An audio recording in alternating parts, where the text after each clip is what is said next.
예, 이사야서 43장입니다. 제가 가진 성경은 구약 1019페이지입니다.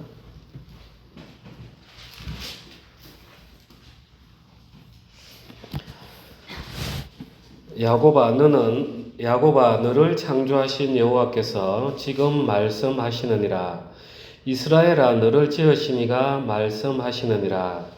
너는 두려워하지 말라. 내가 너를 구속하였고 내가 너를 지명하여 불렀나니 너는 내 것이라. 내가 물 가운데로 지날 때 내가 너와 함께 할 것이라. 강을 건널 때 물이 너를 침몰하지 못할 것이며 내가 불 가운데로 지날 때 타지도 아니할 것이요 불꽃이 너를 사르지도 못하리니 대저 나는 여호와 내 하나님이요 이스라엘의 거룩함이요 내 구원자임이라.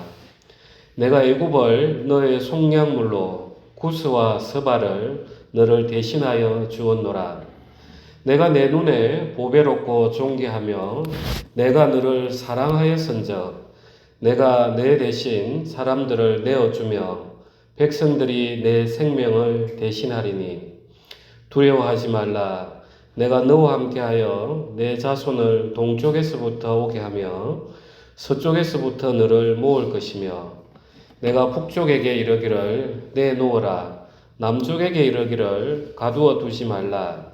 내 아들들을 먼 곳에서 이끌며 내 딸들을 땅 끝에서 오게 하며 내 이름을 불려지는 모든 자 곧 내가 내 영광을 위하여 창조한 자를 오게 하라. 그를 내가 지었고 그를 내가 만들었느니라. 아멘. 아멘. 너무 은혜롭죠? 네, 아멘. 히브리서 잠깐 한 절.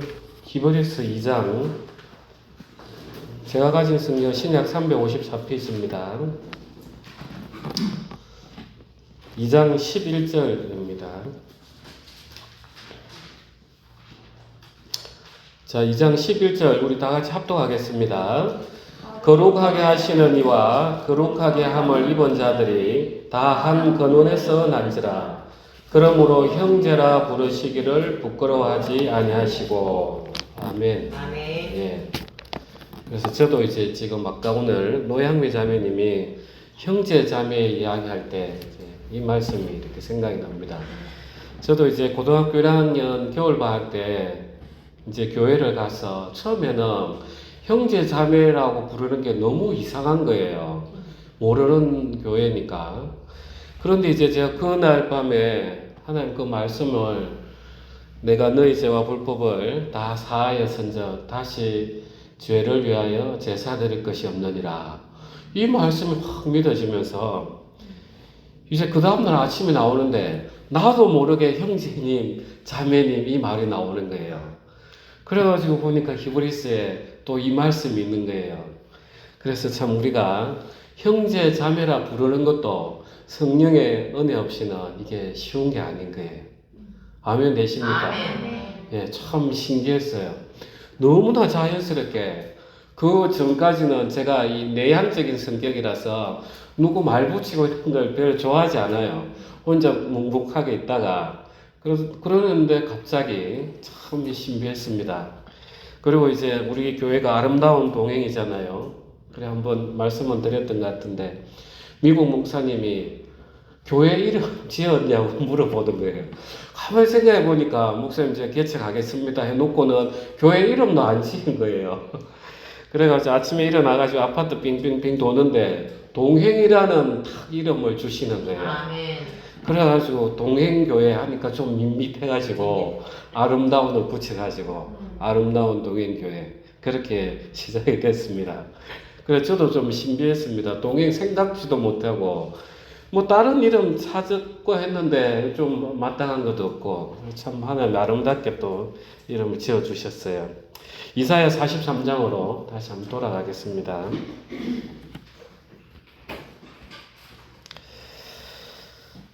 이게 우리 찬양과 찬송도 많이 있고 그런 구절입니다.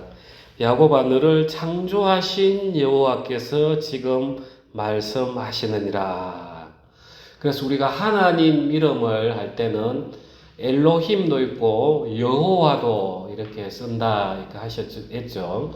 그래서 창세기 2장에 보면 여호와 하나님. 그래서 창세기 2장은 딱 보면은 하나님이 아담을 데리고 오고 짓고 그 다음에 에덴 동산을 울타리 삼으시고 이런 모습들이 확 나오는. 그래서 여호와는 늘 성경에 쓰일 때 약속, 언약, 하나님 당신이 스스로 인간으로 낮춰주시면서 우리와 계약을 맺는 그런 하나님. 어떻게 천지를 창조하신 분이 우리에게 계약을 맺자고 하겠습니까? 하나님 당신이 우리랑 동일한 위치에 와서 내 약속은 변하지 않는다. 그럴 때 이제 여호와 하나님이라고 이렇게 한다고 설교를 한번 했습니다. 그래서 여기서도 하나님께서 첫 번째 딱 이야기하시는 게 야곱아 너를 창조하신 엘로힘 이렇게 안 하시고 여호와께서 지금 말씀하시느니라.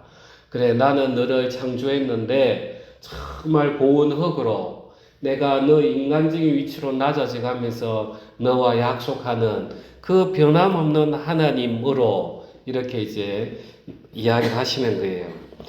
너를 지으신 이가 말씀하시느니라. 너는 두려워하지 말라. 내가 너를 구속하였고 내가 너를 지명하여 불렀나니 너는 내 것이라. 이 얼마나 좋습니까? 이 말씀이. 이름을 부른다는 게 우리에게 얼마나 복된 일인지 제가 우리가 김춘수 시인의 꽃을 한번 읽어 드릴게요. 내가 그의 이름을 불러주기 전에는 그는 다만 하나의 몸짓에 지나지 않았다. 내가 그의 이름을 불러주었을 때 그는 나에게로 와서 꽃이 되었다. 내가 그의 이름을 불러준 것처럼 나의 이 빛깔과 향기에 알맞은 누가 나의 이름을 불러다오. 그에게로 가서 나도 그의 꽃이 되고 싶다. 우리들은 모두 무엇이 되고 싶다. 너는 나에게 나는 너에게 잊혀지지 않는 하나의 눈짓이 되고 싶다. 너무 아름답죠? 하나님께서 우리를 이렇게 불러주시니까 하나님도 우리에게 의미를 부여하시고 우리는 하나님이 나를 불러주셔서 내 이름을 알고 계시는 거야 하면서 하나님에게 하나의 의미, 자녀로 이제 다가서는 거죠. 그래서 이름은 쉔이라고 이렇게 합니다. 우리가 덜을 할 때 쉔하죠, 그죠? 그것처럼 어근이 똑같아요. 이 쉬는 뭐냐면 이 이빨이에요, 이빨. 그래서 우리가 음식을 씹으면서 음식을 분간하잖아, 그죠? 그래서 분간하다 이런 뜻을 가지고 있습니다. 그 다음 쉔 할 때 맴은 물, 생명 이런 뜻을 같이 가지고 있어요. 그래서 이름이라는 것은 누가 누군지 그 존재를 분간해서 거기에 생명의 의미를 부여해주는 이게 그 이름이에요. 히브리어로. 그래서 내가 너를 지명하여 불렀다는 것은 하나님께서 우리가 태어나기도 전에 창세전부터 우리를 이미 관계적으로 아시고 그 이름을 불러서 때가 돼서 불렀다는 거예요. 너무나 은혜롭지 않습니까? 우리하고 전혀 상관이 없었는데 하나님이 그냥 미리 아셨다는 거예요. 그러면서 때가 돼서 누구야 하면서 부를 때 우리가 가서 하나님에게 의미가 되는 자녀가 됐고 하나님은 우리에게 정말 아버지가 되고 천지를 창조하신 주님이 되셨어요. 이걸 좀 더 극적으로 보여주는 구절이 어디 있는지 한번 보겠습니다. 바로 이사야 44장 28절을 한번 가보겠습니다. 44장 28절 우리 다 같이 합독하겠습니다. 고레스에 대하여는 이르기를 내 목자라 그가 나의 모든 기쁨을 성취하리라 하며 예루살렘에 대하여는 이르기를 중건되리라 하며 성전에 대하여는 내 기초가 놓여지리라 하는 자니라. 여기서 고레스가 나오죠. 이 고레스가 누굽니까? 이 이사야가 쓰여질 때가 BC 700년경이에요. BC. 그런데 이제 이 바사 왕, 그 다음에 바빌론, 바사가 페르시아가 지금 이란이죠. 그 바빌로니아를 멸망시켰던 시점이 BC 539년 정도 돼요. 예, BC 539년. 그러니까 고레스 왕이 태어나기 140년 전에 이 이사야서가 쓰여졌어요. 신비하죠? 그래서 이제 그 요세푸스라는 그 유대 역사가가 있습니다. AD 1세기경에 기록한 그 요세푸스의 역사가 저희 집에 있습니다. 유대 고대 전쟁사에 보면은 이제 그 고레스 왕이 이제 그 바벨론을 다 점령하고 했을 때 이 이스라엘 제사장들이 이 이사야서를 들고 가가지고 이 고레스 왕에게 보여줬다는 기록이 있어요. 그러면서 이제 제가 그걸 하나 인용을 해가지고 왔는데, 그때 이제 그 키루스 왕이죠. 고레스가 뭐라 했냐면, 이사야는 예루살렘이 무너지기 140년 전에 이 모든 것을 예언했다. 고레스는 이 글을 읽고 하나님의 능력을 감탄하며 그 예언을 성취하려는 열망을 가지게 되었다. 이렇게 요세푸스의 유대 고대 전쟁사에 기록되어 있어요. 그래 에스라 1장에 그 고레스 왕의 그 고백이 들어 있습니다. 그래서 이 이스라엘 백성을 이제 가서 다 고향으로 돌아가서 성전을 지어라. 여러분 너무 신비하지 않습니까? 고레스가 태어나기 140년 전에 고레스라는 이름을 하나님이 불렀어요. 그러니까 고레스 왕이 하나님 또 성령의 감동을 통해서 이스라엘 백성을 다 고향으로 보내주는 칙령을 내렸던 거예요. 여러분도 한번 보십시오. 하나님께서 내가 너를 지명하여 불렀나니. 우리가 볼 때는 아이고 내 같은 존재에게 뭐라고 이리 이야기할 수 있는데, 하나님은 창세 전에 우리 이름을 이미 아셨다는 거예요. 중간에 개명해도 괜찮아요. 그것도 아시니까. 그러니까 이 하나님이 우리를 생각하는 이 마음, 저는 오늘 이 말씀을 준비하면서 얼마나 심장이 두근두근 했는지 몰라요. 와, 형제 자매들이 이것만 알면 정말 마음이 든든할 건데 뭐가 두려워할 게 있으랴. 하나님이 창세전에 내라는 존재를 이미 알고 이름까지 불러가지고 그 때에 맞게 부르셨는데 내가 이제 이 세상에 무엇이 두려워할 게 있으랴. 그 마음이 확 와닿는 거예요. 여러분 우리가 걱정할 게 있습니까? 없습니다. 예, 진짜 걱정할 게 하나도 없어요. 그래서 예수님이 오셔서 또 뭐라고 이야기하셨는지 요한복음 10장으로 한번 가겠습니다. 제가 가진 성경은 신약 162페이지입니다.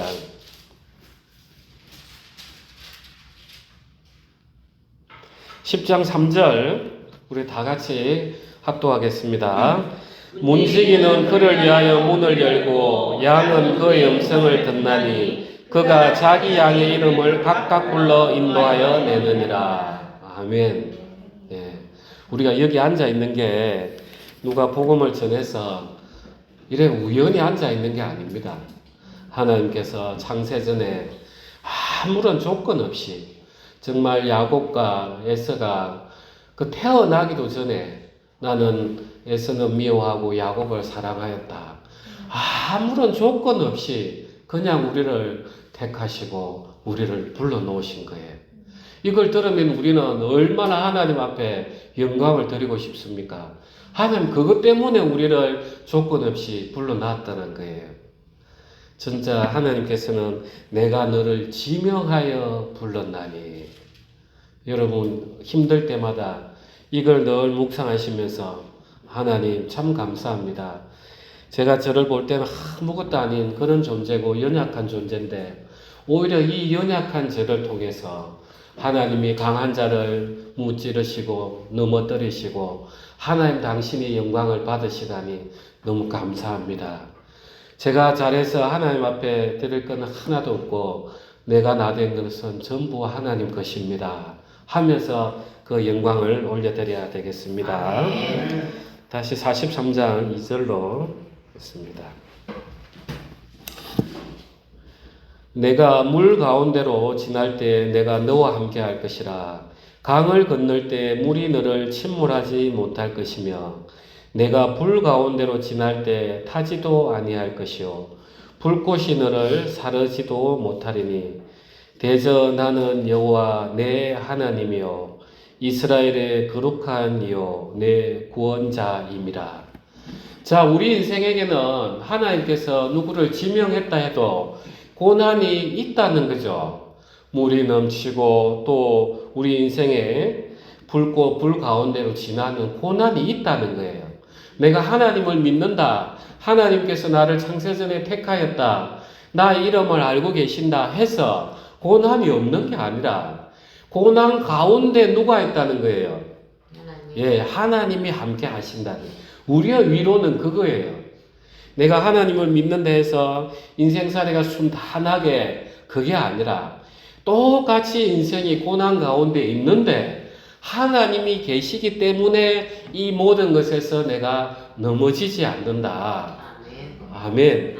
예. 그래서 우리는 어떤 인생에 고난이 온다 하더라도 이 고난을 벗어는 되는 게 아니라 그 나와 함께 있는 그 임마누엘 하나님, 그분을 늘 묵상을 하면서 그래, 하나님께서 내가 태어나기도 전에 고레스는 140년 전에 고레스가 태어나기도 전에 이름을 부르셨는데 따지고 보면 창세전에 내 이름을 알고 계시는데 내가 무엇이 두려우랴. 아멘. 그러면서 3절에 내가 애굽을 너의 속량물로 구스와 스바를 너를 대신하여 주었노라. 이렇게 이야기합니다. 그래서 이스라엘 백성을 건져낼 때 그냥 건져낸 게 아니라는 거예요. 그러면은 이 이스라엘 백성이 그 가치를 모른단 말이에요. 그런데 그 당시에 애굽, 구스, 스바는 아주 부요한 나라의 대명사였어요. 그래서 하나님께서는 그 말도 듣도 안 하는 이스라엘 백성을 건져내는데 그냥 건져낸 게 아니라는 거예요. 세상이 보기에 가장 부요한 그 나라를 대속물로 주고 이스라엘 백성을 불러냈다는 거예요. 그러니까 지금 우리는 이 이스라엘 백성은 아니지만 우리는 참 이스라엘이잖아, 그죠? 그러면 애굽, 구스, 서바보다 더 귀한 분이 누구십니까? 더 귀한 분이 누구십니까? 예, 예수님.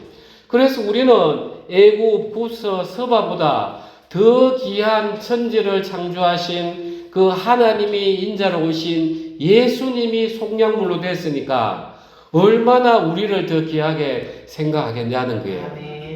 이스라엘도 심지어 이 육체로 택했던 이 이스라엘도 애굽과 구스와 스바를 속량물로 해서 건져냈는데 우리는 그야말로 하나님의 독생자를 속량물로 주셨으니까 우리가 얼마나 귀한 존재입니까? 여러분 염려할 게 있습니까? 하나도 없어요. 우리가 자꾸 세상을 보고 고난을 크게 보니까 염려지. 어려움이 있어도 그냥 하나님을 바라보면은 넘어가시는 거예요. 저도 이제 요즘에 얼마나 바쁜지 돌아보면 내가 왜 이렇게 고생하면서 사나 이제 이런 생각이 쓱쓱쓱 들다가도 그래도 아이고 하나님 또 이렇게 주셨으니 아멘 하고 또 하나님 또 말씀에 기뻐서 또 사는 거예요. 이사야는 특별합니다. 1장부터 39장까지는 대부분이 이스라엘을 책망하는 내용이에요. 그런데 40장부터 66장까지는 그 이스라엘을 회복하는 그 이야기가 대부분이 들어있어요. 그래서 이사야를 1장부터 읽어 나가면 전부 다 심판 이야기만 있어요. 이스라엘도 심판하고 주변 나라도 다 심판하고 그런데 갑자기 40장부터는 회복하는 약속들이 싹 들어가 있어요. 그래서 어떤 분들은 실제는 아닐 것 같은데 구약이 39, 신약이 27권 그래서 39권까지 율법이니까 그때는 심판 40장부터는 신약을 비교해서 회복 이렇게 이제 비유하기도 합니다. 그럼 우리는 뭐 그런지는 잘은 모르지만 실제 이 성경 자체가 그렇습니다. 그래서 어떤 사람들은 이 이사야가 이게 한 사람이 쓴 게 맞나 이제 이런 이야기도 하고 있어요. 이 성경 말씀을 체험을 못하니까 그냥 재단을 하다 보니까 안 믿기는 거예요. 오늘날 얼마나 많은 교회들이 성경을 안 믿는지. 그래서 저도 이 유튜브를 보면은 그 억으로 끌려고 막 성경이 마치 이상한 것처럼 착착 제목을 달아요. 뭐 신화에서 뭐 비롯됐다. 뭐 불교의 부처의 제자다 예수님이 이런 이야기들 막 해놔요. 그런데 이제 진짜 하나님의 이 말씀을 체험하는 사람들은 그 사람들은 안타까운 거예요. 정말 지식적으로 여전히 이렇게 하려고 하는구나. 저렇게 해서 무슨 성경의 힘이 되겠는가. 참 안타까운 거예요. 그냥 성경이 이게 믿어지고 체험이 되지면은 그냥 이게 믿어져요. 그게 성령이죠. 마치 형제 자매라 부르는 게 자연스러운 것처럼 믿어져요. 그러면 이 말씀들이 와 하나님이 창세전부터 나를 이름을 지명해서 부르셨구나. 이렇게 내가 귀한 존재인가 하면서 또 물을 강을 건널 때도 물이 침몰하지 못하고 불 가운데 지날 때도 타지도 아니하고 불꽃이 너를 사르지도 못한다. 하나님께서 내 지금 어려움 지나는 거 아시면서도 나와 함께 하시는구나. 그래 내가 이 하나님 바라보자. 이렇게 하면서 우리는 힘을 낼 수가 있는 것입니다. 그래서 4절 내가 내 눈에 보배롭고 존귀하며 내가 너를 사랑하였은즉 내가 너 대신 사람들을 내어주며 백성들이 내 생명을 대신하리니. 참 하나님은 눈이 멀었어요. 그죠? 안경을 좀 끼셔야 될 것 같아. 우리를 어떻게 보셨길래 보배롭고 존귀하며 내가 너를 사랑하였은즉. 참 하나님은 이해가 안 되는 거예요. 진짜 안경을 하나 좀 큰 걸 끼고 드려가지고 하나님 저를 좀 잘 보십시오. 이렇게 해야 될 것 같아요. 왜 하나님은 이렇게 우리를 이렇게 보시는가? 우리가 신명기 한번 가겠습니다. 신명기 7장입니다. 7장 7절은 제가 읽고 8절은 같이 합독하겠습니다. 여호와께서 너희를 기뻐하시고 너희를 택하심은 너희가 다른 민족보다 소유가 많기 때문이 아니니라. 너희는 오히려 모든 민족 중에 가장 적으니라. 여호와께서 다만 너희를 사랑하심으로 말미암아 또는 너희 조상들에게 하신 맹세를 지키려 하심으로 말미암아 자기의 권능의 손으로 너희를 인도하여 내시되 너희를 그 종되었던 집에서 애굽 왕 바로의 손에서 속량하셨나니. 그래서 8절에 보면 여호와께서 다만 너희를 사랑하심으로 말미암아. 하나님이 우리를 보배롭고 귀하고 사랑으로 눈으로 보는 이유는 하나님이 어떤 분이시라서 그런 거예요. 하나님이 어떤 분이시기 때문에 그런 거예요. 예, 사랑이시기 때문에 그렇다는 거예요. 뭐 눈에는 뭐만 보인다 하죠. 하나님 당신이 사랑이시니까 우리가 그냥 보배롭고 귀하고 사랑으로 보여지는 거예요. 하물며 이스라엘 백성도 그랬는데 예수님을 피를 우리가 덧입은 우리를 한번 생각해 보십시오. 그 하나님이 가장 사랑하시는 그 독생자의 피를 우리가 믿었단 말이에요. 독생자의 피를 우리에게 다 덮어주시고 그러니까 하나님 보시기에 안 그래도 사랑스러운데 저게 진짜 내 말을 믿네. 얼마나 사랑스럽겠습니까? 그래서 지난주에 제가 옷을 잠깐 이렇게 밑에 신발 이렇게 하다가 옷 뒤가 이렇게 쫙 나와가지고 이렇게 지금 그 설교복을 이렇게 입었어요. 그래 이제 우리 김혜련 자매님 오시길래 그래 아이고 내 안에 이 옷이 찢어져가 허물이 있는데 이거로 가리니까 허물이 가려지더라. 우리 인생이 그런 거예요. 내라는 존재는 허물투성인데 예수님 옷으로 탁 가려입으니까 하나님 보시기에 얼마나 아름답겠습니까?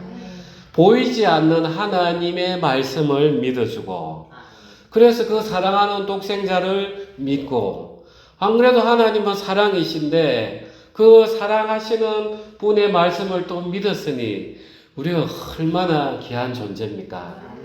그러니까 우리는 하나님 앞에 나아갈 때 우리께 볼 게 있습니까? 우리는 우리를 가지고 나아갈 게 하나도 없는 거예요. 오직 하나님의 사랑의 눈으로 예수 그리스도의 그 사랑의 보혈로 우리는 하나님 앞에 나아가니까 이 모든 것이 누구에게 영광이 됩니까? 하나님. 예, 그래서 하나님께 모든 게 영광이 돌아가지는 거예요. 그래서 1020페이지 다시 돌아가 보십시오. 이사야 43장 5절. 두려워하지 말라. 내가 너와 함께하여 내 자손을 동쪽에서부터 오게 하며 서쪽에서부터 너를 모을 것이며 내가 북쪽에서 이르기를 내놓으라. 남쪽에게 이르기를 가두어 두지 말라. 내 아들들을 먼 곳에서 이끌며 내 딸들을 땅 끝에서 오게 하며 내 이름으로 불려지는 모든 자 곧 내가 누구 영광을 위하여 내 영광을 위하여 창조한 자를 오게 하라. 그를 내가 지었고 그를 내가 만들었니라. 아멘. 너무 은혜롭지 않습니까? 하나님의 섭리가 이겁니다. 하나님께서는 왜 천사와 같이 일을 하지 않으셨느냐? 하나님께서는 그 언약계 언약을 그로 천사들이 보는 걸 딱 막아버렸어요. 뚜껑으로. 이 모든 역사가, 구원의 역사가 오직 누가 했다는 거예요? 하나님 홀로. 그래서 우리가 욥기서에 보면 욥이 하나님 앞에 막 불만을 내걸고 하나님 도대체 내가 뭘 잘못했길래 하나님 이렇게 벌을 주십니까? 고난을. 하나님 진짜 공의로우십니까? 이렇게 할 때 하나님이 딴 말 안 하시고 창조 이야기를 쭉 하셨잖아. 그죠? 만약에 창조할 때 인간이 옆에 있었다면 인간이 할 말이 많은 거예요. 자, 그래 저 창조를 봐라 하면 옆에 인간이 하나님 그때 제가 이렇게 하자 했죠. 전부 다 이 이야기 할 거란 말이에요. 천사도 그렇게 했을 거라는 거예요. 그러니까 하나님은 인간도 피조물도 전부 다 모르게 하나님께서 이 구원의 역사를 이루어 가시는 거예요. 그러니까 이 이야기를 들으면 하나님 앞에 영광을 돌릴 수밖에 없죠. 그래서 우리를 만드신 목적 자체가 하나님 영광을 위해서입니다. 그러니까 하나님 영광을 위하여 하면 내라는 존재가 올라가야 됩니까? 내려가야 됩니까? 더욱더 내가 흙으로 돌아가면 돌아갈수록 하나님 영광이 세워지는 것입니다. 그래서 사랑하는 형제자매님, 오늘 이 말씀을 붙들고 우리가 정말 하나님이 창세전부터 우리 이름을 알고 계셨다는 거예요. 그리고 예수님도 그 양의 이름을 불렀어요. 우리가 뭘 두려워할 게 있습니까? 하나님이 애초부터 우리를 만드시고 우리의 본질을, 생명의 본질을 가장 잘 아시는데 그것만 우리가 깊이 있으면 물 가운데든 불 가운데든 불꽃 가운데든 하나님이 나를 만드셨는데 하나님이 나와 동행하시는데 내가 그 하나님을 바라보자. 내가 뭘 두려워하랴. 하나님께서 내 인생에서 이 어려움들이 잘 이겨내줘야 내가 하나님을 더욱더 영광스럽고 찬양할 수 있지 않겠는가. 이 모든 것들에 대해서 마치 이사야서가 1장에서 39장까지 철저하게 심판과 해결을 이야기하듯이 더욱더 내 자신을 무너뜨리자. 내가 하나님 외에 다른 걸 의지하는 것에 대해서는 하나님 우상을 숭배하는 거라고 나를 책망하시는데 내가 죽더라도 내가 하나님만 바라보자. 이렇게 했을 때 하나님이 도우셔야만이 모든 게 하나님께 영광이 올라가는 것입니다. 우리 기도하겠습니다.